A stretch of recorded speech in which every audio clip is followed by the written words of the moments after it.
Think about the most fortified places on Earth, buried deep underground, tons of rock, concrete. How would you even get to them? Today, we're doing a deep dive into something pretty incredible, an engineering solution for exactly that.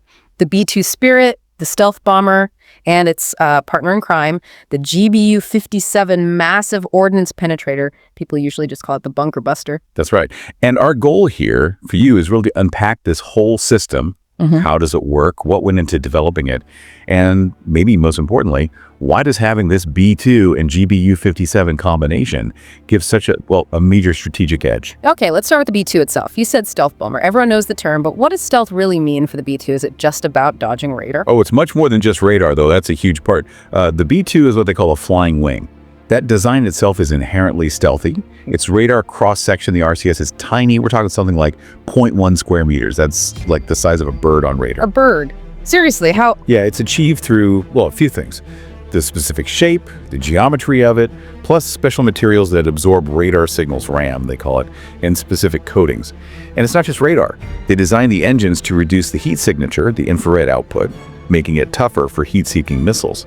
Plus, it flies really high, 50,000 feet, and it's painted this dark gray.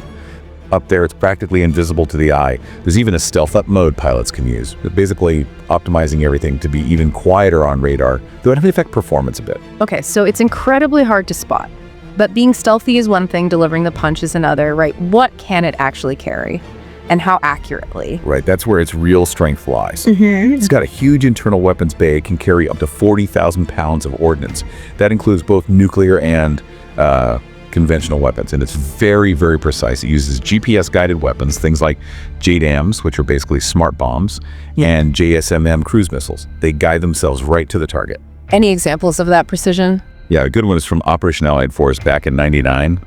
B-2s flew, get this, only about 1% of the total air missions, but they destroyed something like 33% of the targets. Wow. 1% of flights, a third of the targets. Exactly. Shows the efficiency. And its reach is global. It can fly 6,000 nautical miles without refueling. Pop in one mid-air refueling, and that jumps to over 11,000 miles. It can pretty much go anywhere. Okay, so you have this incredible stealth plane that can go anywhere and hit targets precisely. Now let's connect it to that bunker buster, the GBU-57 MOP. This thing sounds enormous. What's its specific job? It is enormous, 30,000 pounds. It's a precision-guided bomb, and its whole purpose is to destroy targets buried really deep underground behind hardened structures. And here's a key thing. The B-2 Spirit is currently the only plane certified to carry and drop the GBU-57. Only the B-2. Yeah. So the bomb itself is about 20.5 feet long. Inside, there's over 5,300 pounds of high explosives. But the casing, that's special. It's made of this incredibly dense, specialized steel alloy. That casing is what lets it punch through, reportedly, about 200 feet of reinforced concrete or rock before detonating. 200 feet, that's hard to even picture. So how does the B-2 drop this monster without losing its own stealth advantage? And how do you make sure the bomb survives hitting something that hard? Good questions. The B-2 carries two of them internally, so they don't mess up its stealth profile.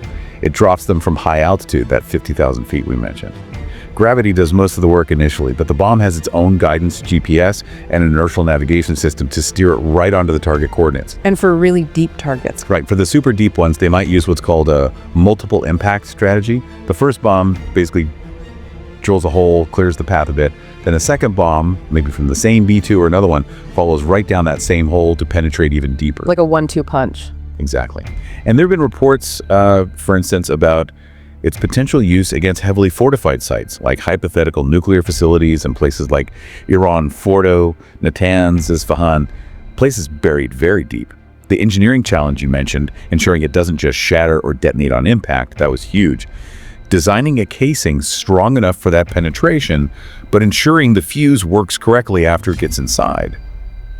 That's incredibly complex physics and material science. It really underscores what this system is designed for. So pulling back a bit, what are the bigger strategic implications here? What does having this B-2 MOP combo mean? And what are the downsides? Strategically, it's a game changer, really. It gives the capability to credibly threaten targets that were previously thought untouchable. Think about something like Iran's Fordo facility, supposedly buried under 300 feet of mountain. Having the B-2 and MOP means you can, theoretically, hold even that kind of target at risk. That has a huge psychological effect on an adversary. It undermines their whole defensive strategy. But does it just make them dig deeper? That's definitely part of the equation, yes. It's an ongoing offense-defense race. But the downsides are significant too. The cost is just immense.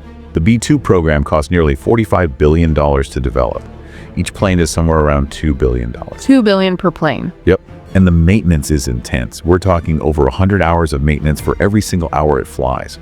Plus, there aren't many of them. Only 19 are active right now. So it's an incredibly powerful, but very limited, very expensive asset. Though, the B-21 Raider is in development to eventually take over this role. So the B-2 Spirit and the GBU-57 MOP, it's this really unique pairing of near invisibility and overwhelming force aimed at targets that seemed impossible to reach before. It absolutely is. And maybe the thought to leave you with is this. Consider the sheer strategic calculation behind developing and maintaining something so specialized, so expensive. What does that tell us about that constant push and pull between building defenses and finding ways to overcome them? And, what does it mean for the future of striking targets hidden deep underground?